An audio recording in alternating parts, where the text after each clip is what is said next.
शिव जी कहते हैं, हे पार्वती। कपटधारी मुनि राजा प्रताप भानु से बोला कि नित्य नए 1,00,000 ब्राह्मणों को कुटुंब सहित निमंत्रित करना। मैं तुम्हारे संकल्प के काल अर्थात 1 वर्ष तक प्रतिदिन भोजन बना दिया करूंगा। हे राजन, इस प्रकार बहुत ही थोड़े परिश्रम से सब ब्राह्मण तुम्हारे वश में हो जाएंगे। ब्राह्मण हवन यज्ञ और सेवा पूजा करेंगे तो उस प्रसंग से देवता भी सहज ही वश में हो जाएंगे।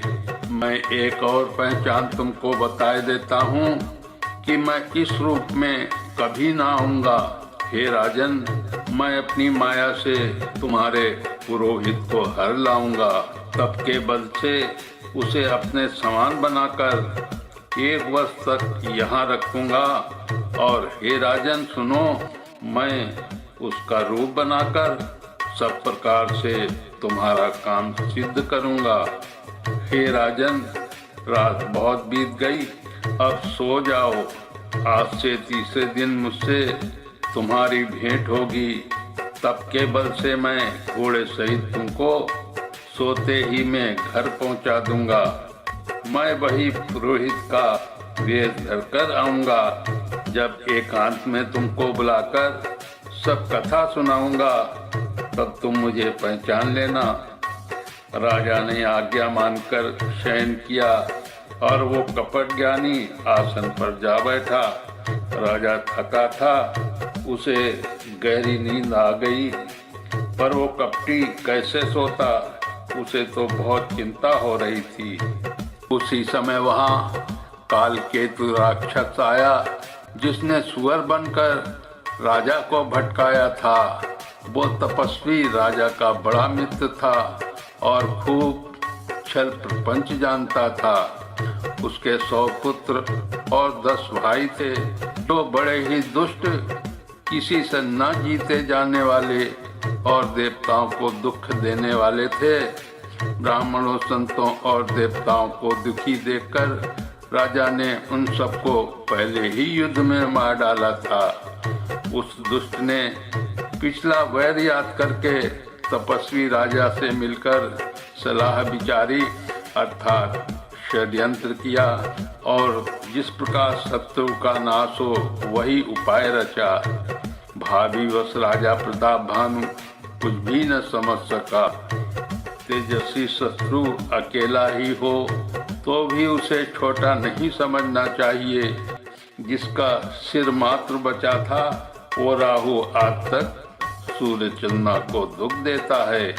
तपस्वी राजा अपने मित्र को देख प्रसन्न हो उठकर मिला और सुखी हुआ। तपस्वी मुनि अर्थात कपट रूपी राजा प्रसन्न हो उठकर मिला और सुखी हुआ। उसने मित्र को सब कथा कह सुनाई। तब राक्षस आनंदित होकर बोला, हे राजन सुनो, जब तुमने मेरे कहने के अनुसार इतना काम कर लिया तो अब मैंने शत्रु को काबू में कर ही लिया समझो। अब तुम चिंता त्याग सो रहो। विधाता ने बिना ही दवा के रोग दूर कर दिया। कुल सहित शत्रु को जड़ मूल से उखाड़ बहाकर आज से चौथे दिन मैं तुमसे आ मिलूंगा। इस प्रकार तपस्वी राजा को खूब दिलासा देकर वो मायावी और अत्यंत क्रोधी राक्षस चला। उसने प्रतापवान राजा को घोड़ा सहित क्षण भर में घर पहुंचा दिया। राजा को रानी के पास सुलाकर घोड़े को अच्छी तरह से घुड़साल में बांध दिया। फिर वो राजा के पुरोहित को उठा ले गया और माया से उसकी बुद्धि को भ्रम में डालकर उसे उसने पहाड़ की खो में ला रखा। वो आप पुरोहित का रूप बनाकर उसकी सुंदर सेज पर जा लेटा। राजा सवेरा होने से पहले ही जागा और अपना घर देखकर उसने बड़ा ही आश्चर्य माना। मन में मुनि की महिमा का अनुमान करके वो धीरे से उठा, जिससे रानी न जान पाए। फिर उसी घोड़े पर चढ़कर वन को चला गया। नगर के किसी भी स्त्री पुरुष ने नहीं जाना। दोपहर बीत जाने पर राजा आया। घर घर उत्सव होने लगे और बधावा बजने लगा। जब राजा ने पुरोहित को देखा तब वो उसी कार्य का स्मरण कर उसे आश्चर्य से देखने लगा। राजा को 3 दिन युग के समान बीते। उसकी बुद्धि कपट मुनि के चरणों में लगी रही। निश्चित समय जानकर पुरोहित बना हुआ राक्षस आया और राजा के साथ की हुई गुप्त सलाह के अनुसार उसने अपने सब विचार उसे समझाकर कह दिए। संकेत के अनुसार गुरु को इस रूप में पहचान कर राजा प्रसन्न हुआ। भ्रमवश उसे चेत न रहा कि वो तापस मुनि है या कालकेतु राक्षस। उसने तुरंत 1,00,000 उत्तम ब्राह्मणों को कुटुंब सहित निमंत्रण दे दिया। पुरोहित ने 6 रस और 4 प्रकार के भोजन बनाए जैसा कि वेदों में वर्णन है। उसने मायामयी रसोई तैयार की और इतने व्यंजन बनाए जिन्हें कोई गिन नहीं सकता। अनेक प्रकार के पशुओं का मांस पकाया और उसमें उस दुष्ट ने ब्राह्मणों का मांस मिला दिया। सब ब्राह्मणों को भोजन के लिए बुलाया और चरण धोकर आदर सहित बैठाया। जो ही राजा परोसने लगा उसी काल कालकेतुकृत आकाशवाणी हुई, हे ब्राह्मणों, उठकर अपने घर जाओ। ये अन्न मत खाओ, इसके खाने में बड़ी हानि है। रसोई में ब्राह्मणों का मांस बना है। आकाशवाणी का विश्वास मानकर सब ब्राह्मण उठ खड़े हुए। राजा व्याकुल हो गया, परंतु उसकी बुद्धि मोह में भूली हुई थी। होनहार बस उसके मुंह से एक बात भी न निकली। तब ब्राह्मण क्रोध सहित बोले, उन्होंने कुछ भी विचार नहीं किया। अरे मूर्ख राजा, तू जाकर परिवार सहित राक्षस हो। अरे नीच क्षत्रिय, तूने तो परिवार सहित ब्राह्मणों को बुलाकर उन्हें नष्ट करना चाहा था। ईश्वर ने हमारे धर्म की रक्षा की, अब तू परिवार सहित नष्ट होगा। 1 वर्ष के भीतर तेरा नाश हो जाए। तेरे कुल में कोई पानी देने वाला तक न रहेगा। शाप सुनकर राजा भय के मारे अत्यंत व्याकुल हो गया। फिर सुंदर आकाशवाणी हुई, हे ब्राह्मणों, तुमने विचार कर शाप नहीं दिया। राजा ने कुछ भी अपराध नहीं किया। आकाशवाणी सुनकर सब ब्राह्मण चकित हो गए। तब राजा वहां गया जहां भोजन बना था। देखा तो वहां न भोजन था न रसोईया ब्राह्मण ही था। तब राजा मन में अपार चिंता करता हुआ लौटा। उसने ब्राह्मणों को सब वृत्तांत सुनाया और बड़ा ही भयभीत और व्याकुल होकर वो पृथ्वी पर गिर पड़ा। हे राजन, यद्यपि तुम्हारा दोष नहीं है तो भी होनहार नहीं मिटता। ब्राह्मणों का शाप बहुत ही भयानक होता है। एक किसी तरह भी टाले नहीं टल सकता। ऐसा कहकर सब ब्राह्मण चले गए। नगरवासियों ने जब ये समाचार पाया तो वे चिंता करने और विधाता को दोष देने लगे, जिसने हंस बनाते बनाते कौवा कर दिया। ऐसे पुण्यात्मा राजा को देवता बनाना चाहिए था, तो राक्षस बना दिया। पुरोहित को उसके घर पहुंचाकर असुर कालकेतु ने कपटी तपस्वी को खबर दी। उस दुष्ट ने जहां जहां पत्र भेजे, जिसमें सब वैरी राजा सेना सजा कर चढ़ दौड़े और उन्होंने डंका बजाकर नगर को घेर लिया। नित्य प्रति अनेक प्रकार से लड़ाई होने लगी। प्रताप भानु के सब योद्धा रण में जूझ मरे। राजा भी भाई सहित खेत रहा। सत्य के कुल में कोई नहीं बचा। ब्राह्मणों का शाप झूठा कैसे हो सकता था। शत्रु को जीतकर नगर को फिर से बसाकर सब राजा विजय और यश पाकर अपने अपने नगर को चले गए। याज्ञवल्क्य जी कहते हैं, हे भरद्वाज सुनो, विधाता जब किसी के विपरीत होते हैं तब उसके लिए धूल सुमेरु पर्वत के समान भारी और कुचल डालने वाली, पिता यम के समान काल रूप और रस्सी के सांप के समान काट खाने वाली हो जाती है। हे मुनि सुनो, समय पाकर वही राजा परिवार सहित रावण नामक राक्षस हुआ। उसके 10 सिर और 20 भुजाएं थीं और वो बड़ा ही प्रचंड शूरवीर था। अरिमर्दन नामक जो राजा का छोटा भाई था, वो बल का धाम कुंभकर्ण हुआ। उसका जो मंत्री था, जिसका नाम धर्मरुचि था, वो रावण का सौतेला छोटा भाई हुआ। उसका नाम विभीषण नाम था, जिसे सारा जगत जानता है। वो विष्णु भक्त और ज्ञान विज्ञान का भंडार था। और जो राजा के पुत्र और सेवक थे, वे सभी बड़े भयानक राक्षस हुए। वे सब अनेकों जाति के मनमाना रूप धारण करने वाले दुष्ट, कुटिल, भयंकर, विवेक रहित, निर्दयी, हिंसक, पापी और संसार भर को दुख देने वाले हुए। उनका वर्णन नहीं हो सकता। यद्यपि पुलस्त ऋषि के पवित्र, निर्मल और अनुपम कुल में उत्पन्न हुए, तथापि ब्राह्मणों के शाप के कारण वे सब पाप रूप हुए।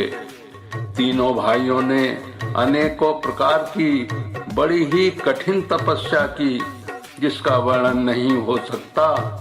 उनका उग्र तप देखकर ब्रह्मा जी उनके पास गए और बोले, हे तात, मैं प्रसन्न हूँ, वर मांगो। रावण ने विनय करके और चरण पकड़कर कहा, हे जगदीश्वर सुनिए, बानर और मनुष्य इन 2 जातियों को छोड़कर हम और किसी के मारे न मरे, ये वर दीजिए। शिव जी कहते हैं कि मैंने और ब्रह्मा ने मिलकर उसे वर दिया कि ऐसा ही हो। तुमने बड़ा तप किया है। फिर ब्रह्मा जी कुंभकर्ण के पास गए। उसे देखकर उनके मन में बड़ा आश्चर्य हुआ। जो ये दुष्ट नित्य आहार करेगा तो सारा संसार ही उजड़ जाएगा। ऐसा विचार कर ब्रह्मा जी ने सरस्वती को प्रेरणा करके उनकी बुद्धि फेर दी, जिससे उसने 6 महीने की नींद मांगी। फिर ब्रह्मा जी विभीषण के पास गए और बोले, हे पुत्र, वर मांगो। उसने भगवान के चरण कमलों में निर्मल, निष्काम और अनन्य प्रेम मांगा। उनको वर देकर ब्रह्मा जी चले गए और वे तीनों भाई हर्षित होकर अपने घर लौट आए। मैं दानव की मंदोदरी नाम की कन्या परम सुंदरी और स्त्रियों में शिरोमणि थी। मैंने उसे लाकर रावण को दिया। उसने जान लिया कि ये राक्षसों का राजा होगा। अच्छी स्त्री पाकर रावण प्रसन्न हुआ और फिर उसने जाकर दोनों भाइयों का विवाह कर दिया। समुद्र के बीच में त्रिकूट नामक पर्वत पर ब्रह्मा का बनाया हुआ एक बड़ा भारी किला था। महान मायावी और निपुण कारीगर मैं दानव ने उसको फिर से सजा दिया। उसमें मणियों के जड़े हुए सोने के अनगिनत महल थे।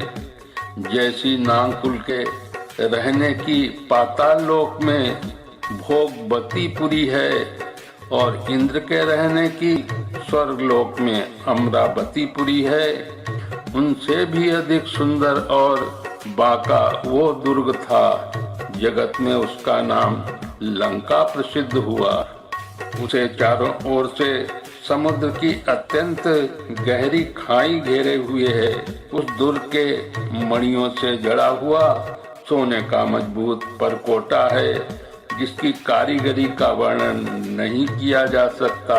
हरित रित जय कलप जोई, जातु दान पति होई, सूर प्रतापी अतुल बल, दल समेत बस सोई। भगवान की प्रेरणा से जिस कल्प में जो राक्षस राजा रावण होता है, वही शूर प्रतापी अतुलित बलवान अपनी सेना सहित उस पुरी में बसता है। पहले वहाँ बड़े बड़े योद्धा राक्षस रहते थे। देवताओं ने उन सबको युद्ध में मार डाला। अब इंद्र की प्रेरणा से वहाँ कुबेर के 1 करोड़ रक्षक यक्ष लोग रहते हैं। रावण को कहीं ऐसी खबर मिली, तब उसने सेना से जाकर किले को जा घेरा। उस बड़े विकट योद्धा और उसकी बड़ी सेना को देखकर यक्ष अपने प्राण लेकर भाग गए। तब रावण ने घूम फिरकर सारा नगर देखा। उसकी स्थान संबंधी चिंता मिट गई और उसे बहुत ही सुख हुआ। उस पुरी को स्वाभाविक ही सुंदर और बाहर वालों के लिए दुर्गम अनुमान करके रावण ने वहां अपनी राजधानी कायम की। योग्यता के अनुसार घरों को बांटकर रावण ने सब राक्षसों को सुखी किया। एक बार वो कुबेर पर चढ़ दौड़ा और उससे पुष्पक विमान को जीत कर ले आया। फिर उसने जाकर एक बार खिलवाड़ में ही कैलाश पर्वत को उठा लिया और मानो अपनी भुजाओं का बल तौलकर वो बहुत सुख पाकर वहां से चला आया। सुख, संपत्ति, पुत्र, सेना, सहायक, जय, प्रताप, बल, बुद्धि और लड़ाई, ये सब उसके नित्य नए वैसे ही बढ़ते जाते थे जैसे प्रत्येक लाभ पर लोभ बढ़ता है। अत्यंत बलवान कुंभकर्ण सा भाई उसका भाई था, जिसके जोड़ का योद्धा जगत में पैदा ही नहीं हुआ। वो मदिरा पीकर 6 महीने सोया करता था। उसके जगते ही तीनों लोकों में तहलका मचा रहता था। यदि वो प्रतिदिन भोजन करता तब तो संपूर्ण विश्व शीघ्र ही चौपट अर्थात खाली हो जाता। रणधीर ऐसा था जिसका वर्णन नहीं किया जा सकता। लंका में उसके ऐसे असंख्य बलवान वीर थे। मेघनाथ रावण का बड़ा लड़का था, जिसका जगत के योद्धाओं में पहला नंबर था। रण में कोई भी उसका सामना नहीं कर सकता था। स्वर्ग में तो उसके भय से नित्य भगदड़ मची रहती थी। इनके अतिरिक्त दुर्मुख, अकंपन, वज्रदंत, धूमकेतु और अतिकाय आदि ऐसे अनेक योद्धा थे जो अकेले ही सारे जगत को जीत सकते थे। इसके आगे की रामचरितमानस कथा हमारे रामचरितमानस कथा भाग 5 में सुने।